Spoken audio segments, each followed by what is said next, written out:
Hi everyone, and welcome to the Scottish Property Podcast. My name's Nick Ponte, and I'm here as always with my co-host Stephen Clark. How you doing, Stephen? Good, mate. How's things this week? Not bad at all. This week on the podcast, we're going to be bringing you a case study of one of Stephen's projects. This was a flip that Stephen did in Kingskettle, is it? Kingskettle, yeah. It's near Cooper and Fife. Right, I'm looking forward to that. And obviously, you're going to go into the numbers, give some detail, the kind of problems and struggles that came up along the way. But before we get on to that, Stephen, how has your week been then? It's been quite good. I've been trying to do more due diligence on some properties and get some viewings lined up for things that are maybe stuck on the market before lockdown. So when it lifts, I can be kind of quite active. And this is for my Aberdeen portfolio. So yeah, just trying to remain positive, but I'm really kind of over this whole lockdown. I'm trying to push all the projects over the line. I saw you're live on the Facebook group today, actually, and I was going to do one tomorrow when I'm up Aberdeen just to showcase that, how slow projects are going, obviously what's happening. So Yeah, everything's going super slow at the moment. And I was down at my Middleton Street in Ibrox, obviously doing that video, and I'm just nipping in there just after one trade goes in just to clear up behind them. And then I've just got a couple of wee bits of snagging, and I'm actually just going to get it on. There's a couple of bits and pieces still to do, but I'm just going to get it on the rental market and see if I can get anybody into it. It's just a case of, I think that's 4 months now. It's just short of 4 months, and initially, it really should have taken about probably 8 to 10 weeks really to do. It's not too bad, mate. Isn't it ridiculous considering what we've been going through? Yeah. It's not the end of the world, but like you, dying to get back into it. But I have moved house, so I've been busy with that as well. Aye, that's good that your house got over the line as well. That's positive. Well, that's proof. Market moving. Yeah, that's obviously proof to show that transactions are still going through, because I've obviously done it myself just in the last week. And if you have got a good solicitor that is pushing things forward, then there's still ways and means of transacting property. Yeah, I've pushed my flips that we're trying to go over the line before lockdown, and it's not actually my solicitor, it's the sellers basically just saying the guy's kind of risk averse, doesn't want to do anything until lockdown's lifted. So it's stalled. It's frustrating, but it's what it is. Yeah, and you'll be dying to get that one across the line. This is the one that's fallen through fell times. Through in September, fell through at the end of the year, and when it sold at the start of the year, this was a sale meant to go through, and obviously the sale was meant to go through. I think it was the 26th of March, and we got put in lockdown 3 days before it. So this is like third time that someone's came in the way of this one. What happens with council tax in that situation? Because you only get a 6-month exemption, do you? So exemption, yeah, but you obviously, you've got to think that they're forcing us to lock down, so they'd have some kind of relaxing with the council tax at the moment. But that's actually what my joint venture partner on this one deals with. So he's been dealing with the council tax. Right. Okay. So. Yeah. Okay, well, let's move on then and get started on this week's episode. And we're going into a case study of yours. This was a flip that you did. Yeah. When was it you did this one? During lockdown, I've been hosting Zoom calls on a Wednesday night, and I was kind of just going over things. Just audience on Instagram mainly were asking questions regularly about different strategies and properties and getting started and buying flips and range of questions. So I started to do some kind of educational Zoom calls. An hour Zoom call on a Wednesday night, very interactive, cover a topic for 20 minutes, half an hour, and make the other half an hour very interactive. So the last few weeks, because we're obviously still in lockdown and I'm still climbing the walls and we love talking about property, like we're doing our Monday night one as well, like with the Scottish Property Podcast online. So I've been doing case studies for the last 3 or 4 weeks on Zoom. So I just finished one literally 10 minutes ago, so we thought, then why not just go over it again for the Scottish Property Podcast listeners, because it's a relevant project. It didn't go smoothly at all. There was a lot of the renovation costs went from, I'll go over this in full details, but it was meant to be a 30 grand renovation budget with a 5 grand contingency, and it ended up being 42,000. So shit went wrong on this one. It didn't go quite as smoothly, and there's a lot of kind of lessons learned. It was quite a unique one. So I think people will get quite a bit of value from it. Good stuff. And if you're listening to this, obviously, and we're going to go through this in some detail, but if you want to go back and listen to it on our YouTube channel, Stephen's actually going to throw up some slides here with some pictures as well, so that you can see the visuals. But we'll try and talk it through, and hopefully it'll work as a podcast. So just shoot ahead, Stephen. Give us the breakdown. Yeah, so the property was a 4-bed end terrace property, and it was sourced actually on the market. Now, I felt that was quite important to pick that on a property that I was kind of showcasing in the case studies, because people think as property investor developers that we get everything coming to us off market. Well, it's not necessarily the case. We just go through Rightmove and scroll and source them like anyone else does. A lot of the time, sometimes we'll get them off market, obviously. So here you can see that this was on the market as a 4-bed end terrace house in this little village in Kingskettle. It's probably about 5 miles from Glenrothes, which is quite a big town, and it's on the way up towards Cooper, which is near St Andrews. So it's a small village. I mean, I went to high school quite near this village, so I knew these areas very well, all these villages, but I didn't know them as a property investor. And when I researched it as a property investor, I realised the market was very, very slow, and there's so many different property types. There's not a one common property type in these areas. They're all oddballs. So you couldn't get a real handle on what the end value is going to be. So I had to proceed with caution on this one. So it was on the market for offers over £99,950. So it was cleverly marketed, just under 100 grand for a big property in a very nice village. So obviously it attracted huge amounts of attention. The viewing that I was at, there was 20 people plus at the viewing. I went along to the second one, and there was probably the same amount again. So as you can see on the visual I've put here, is it went to closing date, obviously straight away that following Friday, and I secured it off obviously at the closing date. Did you know how many offers were put in at the closing date? There were 16 offers in total at the closing date. Yeah.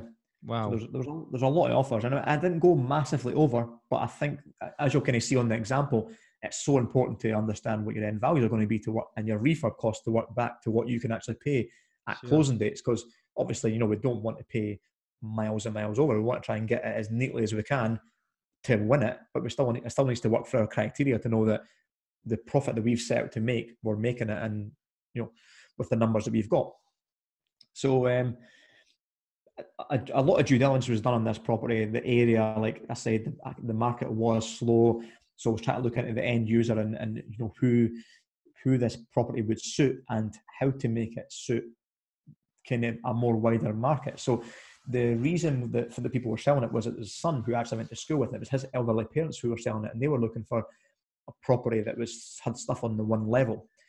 So it's an upstairs, downstairs house, end terrace house. Downstairs it held a separate utility, a kitchen, a downstairs toilet, a lounge, and a separate dining room, which could have been used as a bedroom, but it didn't have obviously washing facilities. So I think that was one of the issues they've done. And with me trying to add my due diligence to add value on this property, I kind of creatively changed the layout of the property.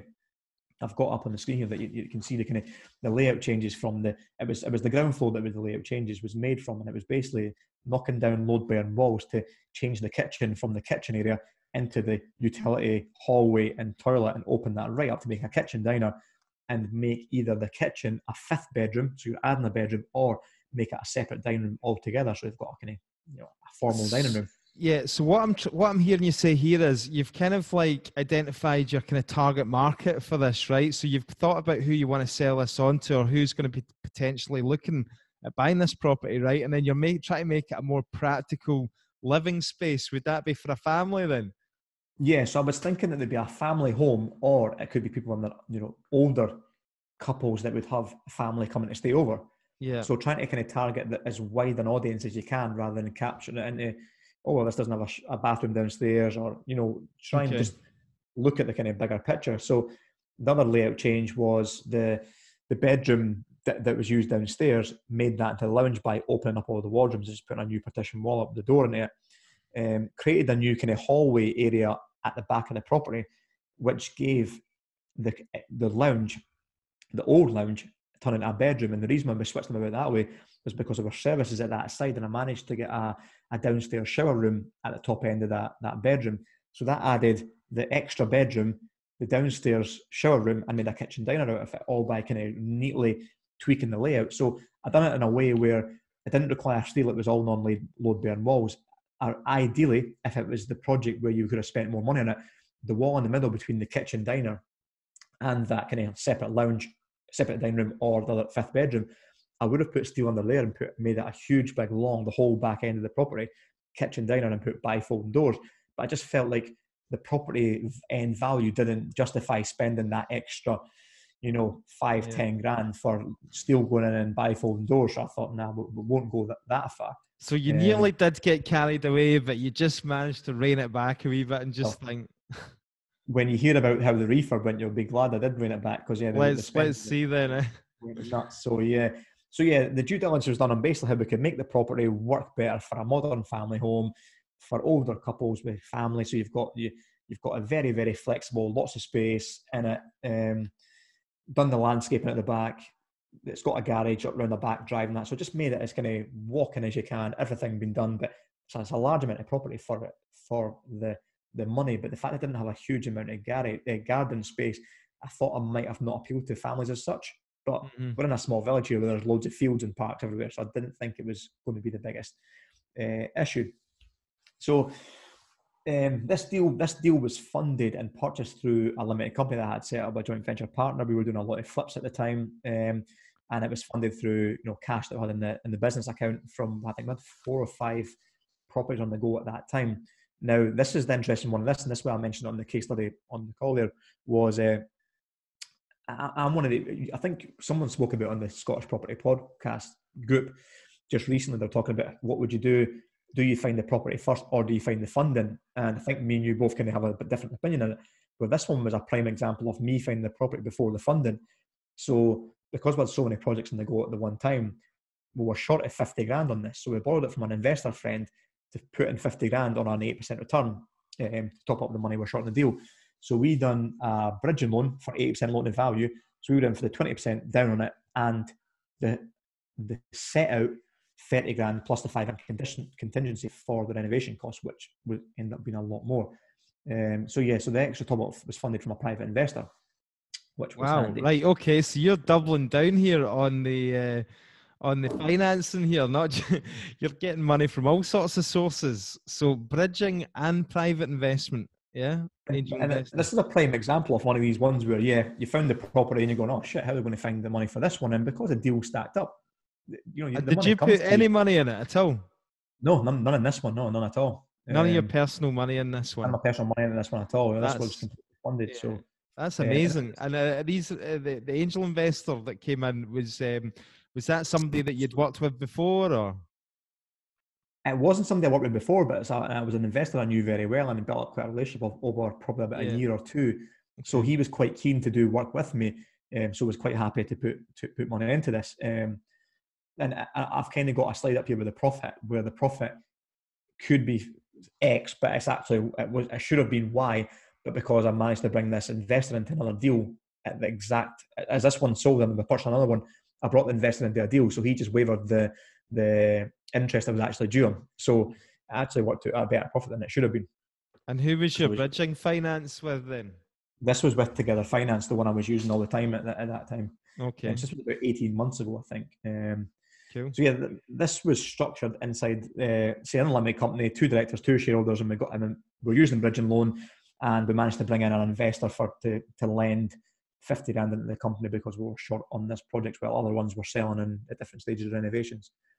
So it was quite a complex. It wasn't quite a straightforward flip and financing it. It was a very, very bespoke one. So I'll rattle through some numbers on where they were at, and we can go over it in depth because, like I said, the renovation didn't go as the plan. So I picked up, obviously, at the closing date for 112,500. It was on the market for offers over 99,000. So paid 13 grand over the kind of asking price. And what was the home report value? Sorry, are you getting to that? Is that the next one? The home report was 100 grand on it. Yeah. Okay. So paid 12.5 grand over the home report value to purchase it. And I think this is why it's important to look at your numbers. But because there was never such a bespoke kind of 3-bed houses that all sell in this village or this town for X amount, you can just put it right in the middle of them. there was nothing like this in the areas and the villages around it. So you're going to villages that are 5, 6, 7 miles away and looking at comparables in different villages and comparing them to your localized knowledge to know, well, this one isn't quite as desirable as that one's more desirable than that one, and trying to piece it together. So my end values were based on 175. So in And terms of the risk factor then of that, that's quite high risk, because you've not really got much to go on here, have you? No, not at all. And for people borrowing money from people, if this wasn't an investor that had built up a track record with, and knew my track record and my experience, then they probably would never lend, because how could you justify what your numbers are in your development? Because you can't say, well, I'm going to sell it for X amount, because there was no way of proving this. It was one of these, and I've done quite a lot of these because of the areas that I live in, where you really can't put a number on the end value. You have to just be so confident in your market, the product you're going to put out there, and what's going to sell for at the end. So the development cost, like I said, we had budgeted 30 grand with a 5 grand contingency. It went to 42 grand. So we're well over. That's well quite over. Well over. Are you going to explain why? Yeah, and if you saw the last slide there, you'll see that there was a new roof put on it. So when we stripped out got the rip out done, there was water running down loads of walls and then the walls. So there was rotten timber that wasn't exposed. When we stripped it all back, we found flashings and roof damage, and we thought, do you know what? We could botch it as a flip and patch the roof up, patch the flashings up and get on. But my integrity was a bit more off. Let's just do a good job and selling a good quality product rather than trying to patch something that someone's got to fix at a later date, which would be quite recent. So went for a whole new roof.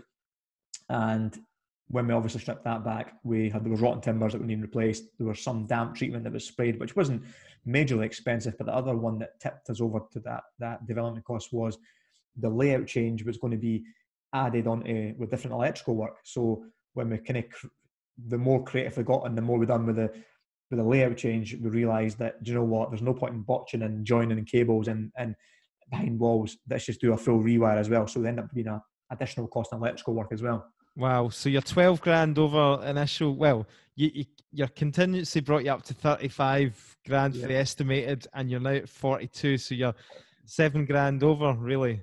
Plus 12.5 grand over the valuation you've paid for it, remember. So yeah, it's not a good start, is it? Right. Let's keep going. The valuation, end values came back at 210. Now, I base my numbers, and this is the reason why I left it to the end. I base my numbers on 175 end value. And now, when we started to get quite creative for the layout and we added the extra downstairs toilet, I thought, do you know what? I think we'll get 185. We'll probably get 10 grand more. But I didn't predict going over the 200 grand. And now this is this surveyor I've used for years and years. Phenomenal relationship with the guy. I use him all the time.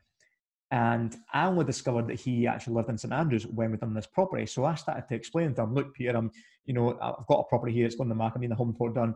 It's in Kingskettle. It's a wee slight town near, and I started describing the property and the type and the location. He goes, yeah, I drive past it every day. I live in St Andrews and I drive past the Dunfermline. So he knew all these areas. And I was like, all right, do you know what? I'm not that confident in this marketplace. You tell me what you're doing. Because he was like, what valuation do you want on it? And I was like, don't know. You come in and tell me. So he come in and says, look, there's a whole lot of property for the money. It's a phenomenal product at the end of it, 210 grand. What were you expecting? And I was like, 175. And he was, no, he's like, it's no, definitely over 200 grand. It's a fucking great product and stuff like that. So obviously that was a good result. But bearing in mind, I've done my market research. I know what's on the market for over 200 grand, and it's a detached house, and or detached garage. It's a bit more a garden space. It's a bit more private. So I'm looking at it going from the objective point of view of, yes, I know I'm not needing a valuation. I'm needing a sale price.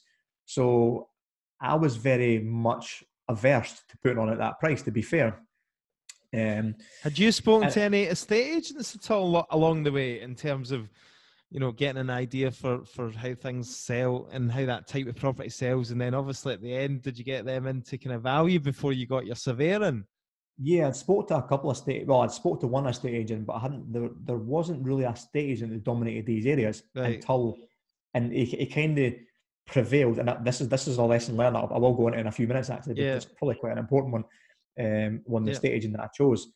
So I ended up selling the property for 195,000, and the profit, its fees, was 40 grand, and I've put in 34 there because there was a fees plus that investor's money was to be paid back to him. But because I brought him in a deal, right at the back of this property, the same day this one sold, I purchased another one and brought this other investor into one.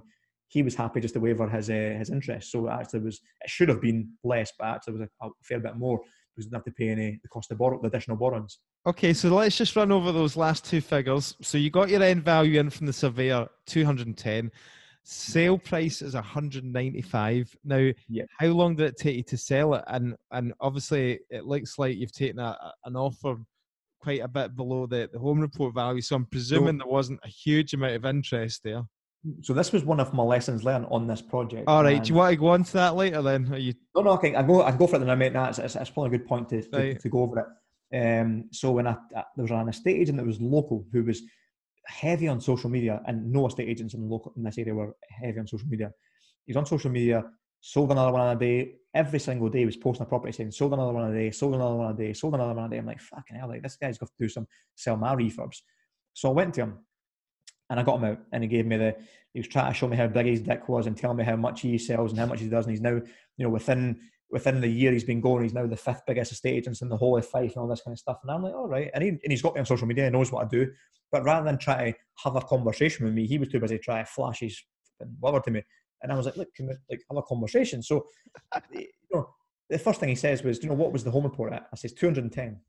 Oh, no, never worth that. Fucking started getting on his high horse and talking about how big his dick was, right? And I was like, this relationship just didn't go very well. But I tried my best to talk him, and eventually it came to the conversation. Well, it was, what were you expecting? And I says, 175. Aye, well, that's more like it and stuff. And then I was like, but if I've got a chance to get in near 210, then of course it's my business. I'm going to try and do it. But I'm willing to work with somebody to try and get the right price for the right market and stuff. No, he was adamant that he was going to put it on the market at 175. And I says, look, we should be putting it higher. And I says, look, I was wanting to put it at the top end of the 19995, just on the 200 grand mark. Offers over. If somebody came in and looked at the home report, believed it, jumped into it, I was going to walk away with 210 grand. I was over the moon with that. But he wasn't even wanting to entertain it. He was wanting to put it on at 175. And I said a couple of things to him, like, 20 grand difference in my pockets, 20 grand to me, but in your pocket, it's only a couple hundred quid in commission. So you're not going to be motivated to sell for an extra 20 grand. Well, this guy kept going on about this, how much he sells and stuff. And I questioned his integrity. And I says, oh, I've actually realised how you sell property so quickly. How? And I said, because you're putting them on far too low. You're trying to convince me to put my property on far too low than what I should be on. Mm-hmm. Now, if somebody questioned my integrity, I'm a fight or flight guy. My back would have been up. I would have argued my case. He never argued his case. So that was the end of that conversation, that relationship. Okay. Gone. Right. So I went to the estate agent and I knew the girl well. I'd known on social media. She was working in a local estate agent. I said, look, what are you thinking? And she was asking me, what are you thinking? What did you anticipate? And obviously I explained the situation. And she says, well, what's the story? I said, look, I'm wanting to sell the property. I'm not wanting to sit on the market at 210 when it shouldn't be there. I wanted to sell.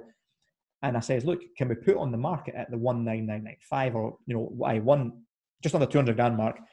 If we get no interest in a 3-4 weeks, I'm happy to drop it. And I'm happy to drop it until we get the sale. So we put on the market offers over 19995.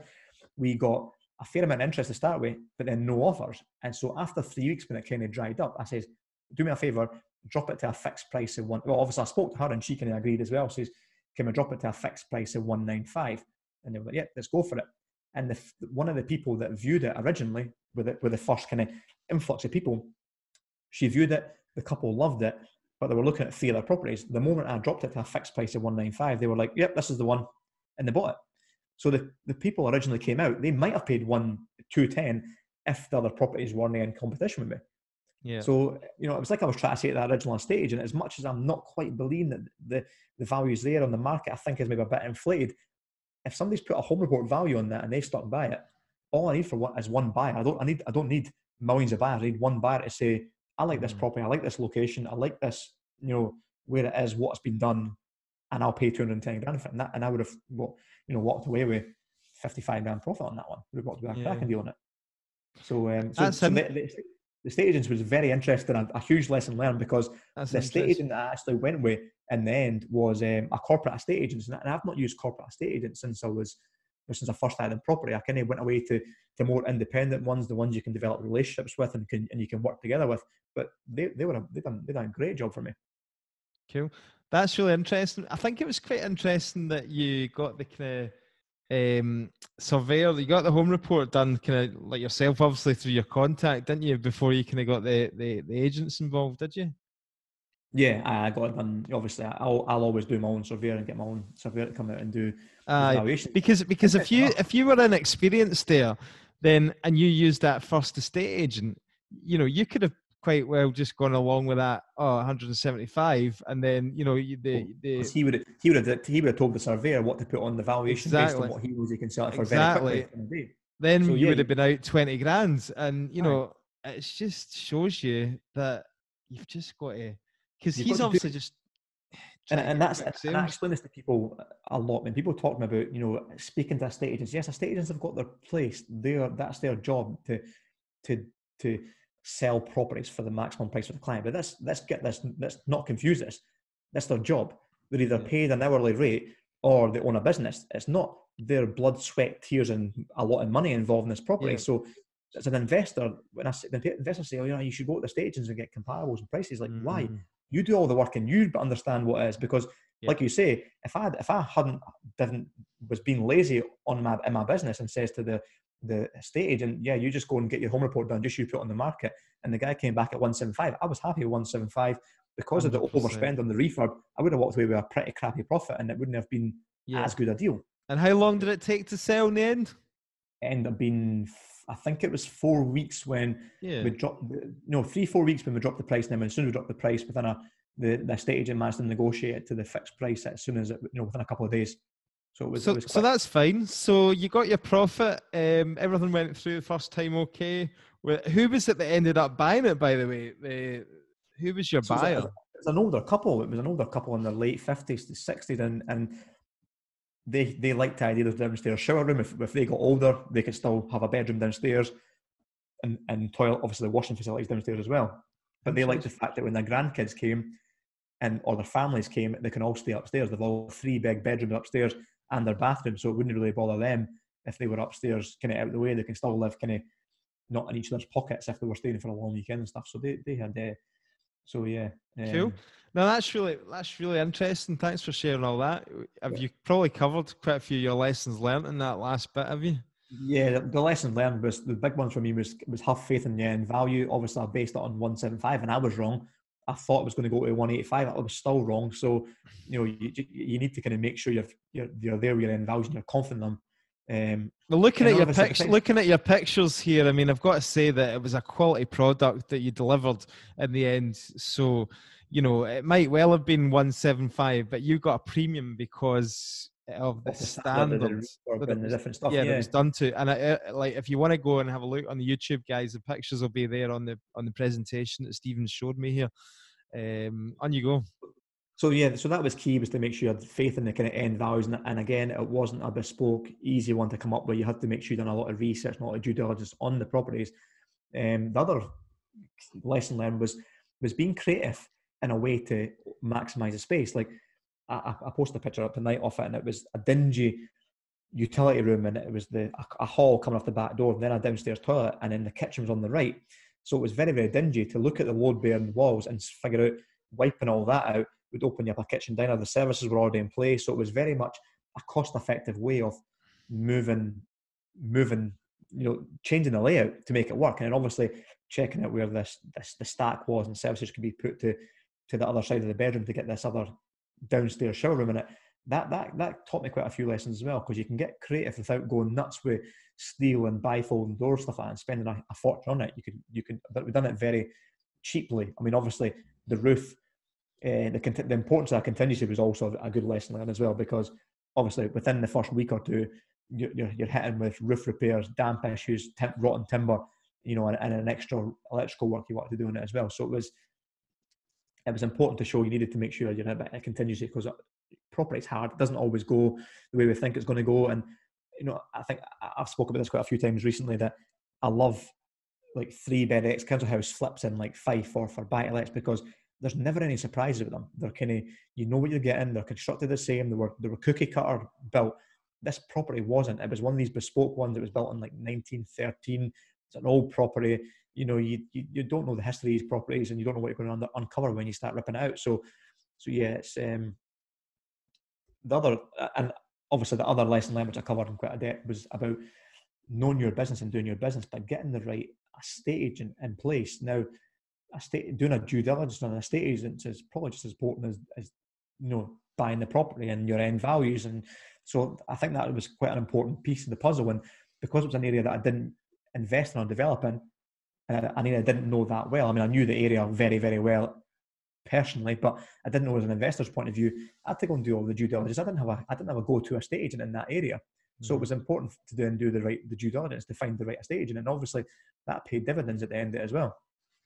So yeah, that was one thing that I wanted to ask you, Stephen. Obviously, you brought yourself out your comfort zone there initially by investing in an area where you didn't really know that well. Was that kind of a bit scary at first, or were you struggling to get deals in the area where you did have experience and you were just looking a wee bit further out? Or I think at the time the projects that I was flipping, they were very much all the same. They were always the same kind of 3-bed ex-council houses. I knew that there was 20 grand, 25 grand profit in them, so I flipped them. But I was looking for the bigger profits. I was looking for things that you can break the ceiling values and make more money on. And the beauty of the kind of stuff in my investment areas, people will talk about this gold mine area and stuff like that.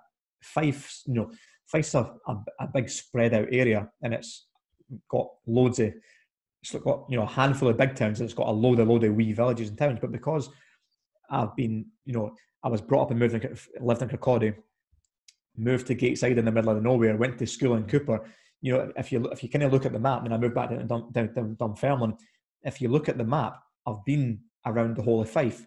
So going to high school in Cooper up the top northeast end of Fife in St Andrews area, all these little villages I knew really, really well because the catchment area for the high school was all these villages. Kingskettle, Ladybank, Frucky, Falkland, they were all villages with a few hundred people. So I knew them all very well, and I knew the type of people that were there, the people that worked there. They were all my friends' mum and dad's stuff. So I knew all these villages well. I just never knew it as an investor. So you had to look at it from an objective point of view, going, how long is property sitting on the market for? There's something coming on and they're selling. I mean, don't get me wrong, some of these villages are seriously desirable. Like if you look up, like Falkland, for instance, it's got like Falkland Palace where Mary Queen of Scots lived.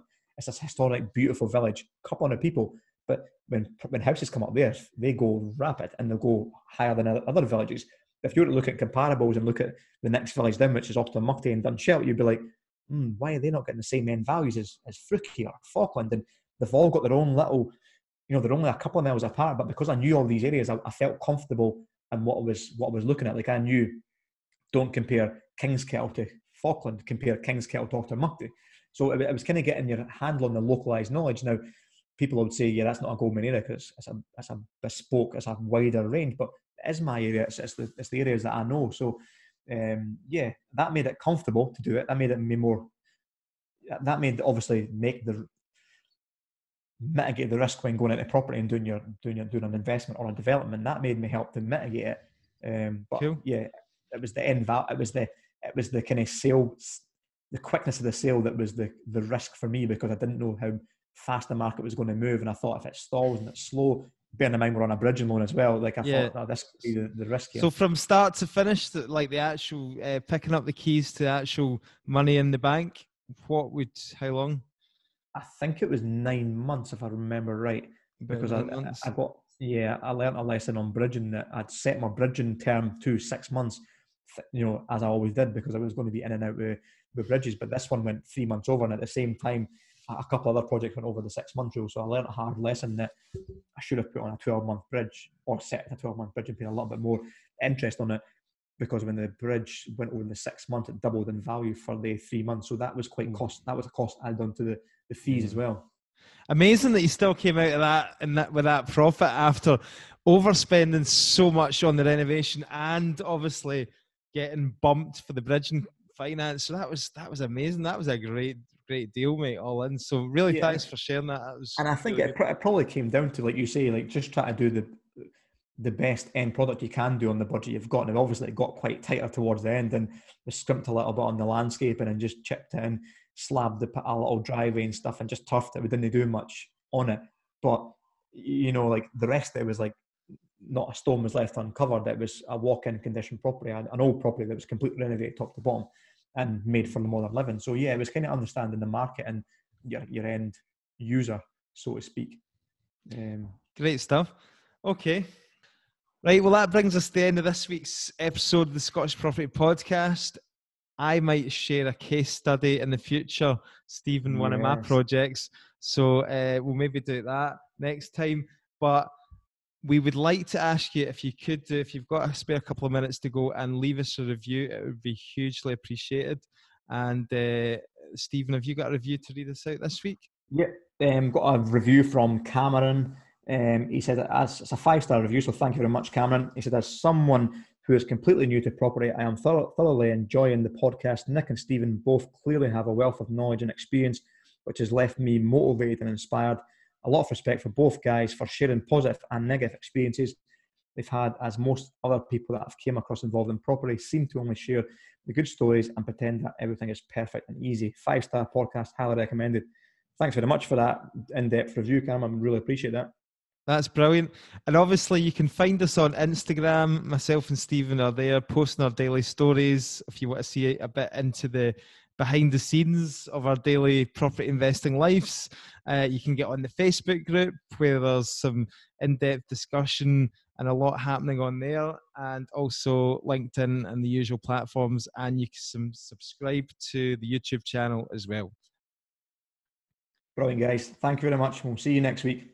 Bye for now.